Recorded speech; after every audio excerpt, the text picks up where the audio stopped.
Welcome to part 2 of this ongoing tour of my 44 system gaming setup. It took a lot of organization to have all these systems hooked up to the TV, and to have them so close together without making a big mess. I had to use a lot of different components, some technical and some not so technical. Eventually I'll share with you every detail about these components. In this video, my primary focus will be on the systems themselves. Mostly I'll be showing all the little things I had to do to get them displayed the way I wanted. Let me start with the two systems that don't require the TV, the Vectrex and the Virtual Boy. Just like the other systems, these two can be played from the center of the room. The Vectrex has extensions on the controller cords. And to improve the viewing angle, I propped up the front of the unit with some grippers.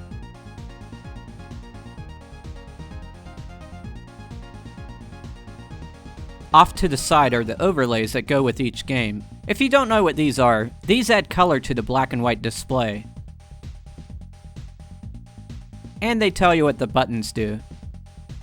For the Virtual Boy, there's a lot of slack in the cord, so I can bring it out and play it. Alternatively, I can leave the Virtual Boy in place and play it while sitting Indian style on the floor, at the base of the setup. You would look silly when someone else walked into the room. But it's the Virtual Boy. It's going to look silly no matter how you play it. Moving up to the top shelf, I have the Ps4 and Xbox One. There's not much to say about these. I have the 4 controllers placed between them, and the Kinect for the Xbox One is down here. I've been playing a lot of PS4, so I usually have the charging cord plugged into one of the controllers. Speaking of charging, one thing I haven't told you is that this setup has its own charging station behind the TV for batteries and controllers. I'll touch on that again in another video. On the next shelf over, I have the original Xbox, the Wii, and the Gamecube.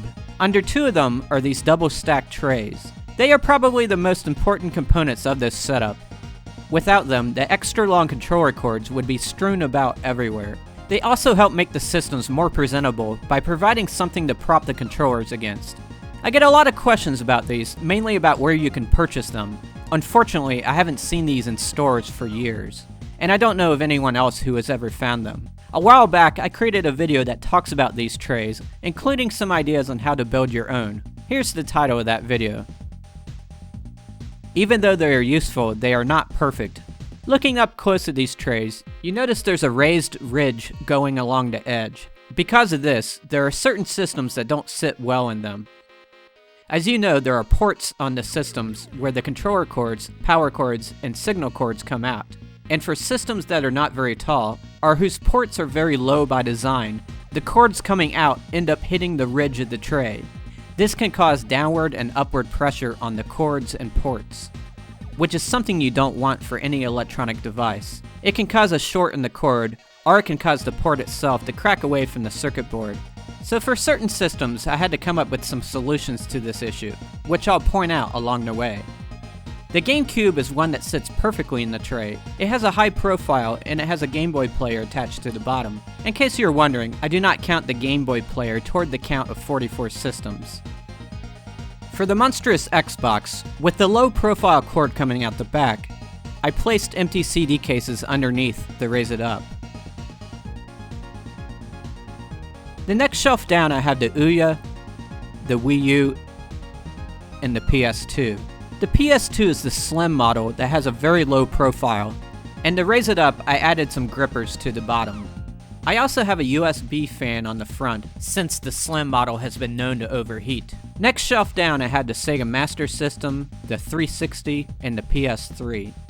Even though the Master System is over here on the shelf with the LED TV, it is actually hooked up to the CRT TV. This is because there's a lot of systems already crowded around the CRT, so some of the CRT-based systems had to be placed on the far right set of shelves. On the bottom I had the RCA Studio II and the Arcadia 2001. These also play on the CRT, and there's slack in the cords to allow them to be pulled onto the floor and played. One weird thing about the Studio II is that in order to turn it on, you have to flick a switch on this little box way over here. That's just the way it was designed, and thankfully it's the only system that does it that way. On the next shelf over, I have the Nuon. This is a kind of DVD player that can play games. The ports are low, and the system is bigger than the tray, so I have 3 VCR tapes underneath it. And here's my Genesis and 32X combo. On the other end of the setup, I have a Genesis and Sega CD combo. These are separated for a reason. The Genesis that's with the CD has been modified to output S-video. This also makes the Sega CD output S-video, since it's routed through the Genesis.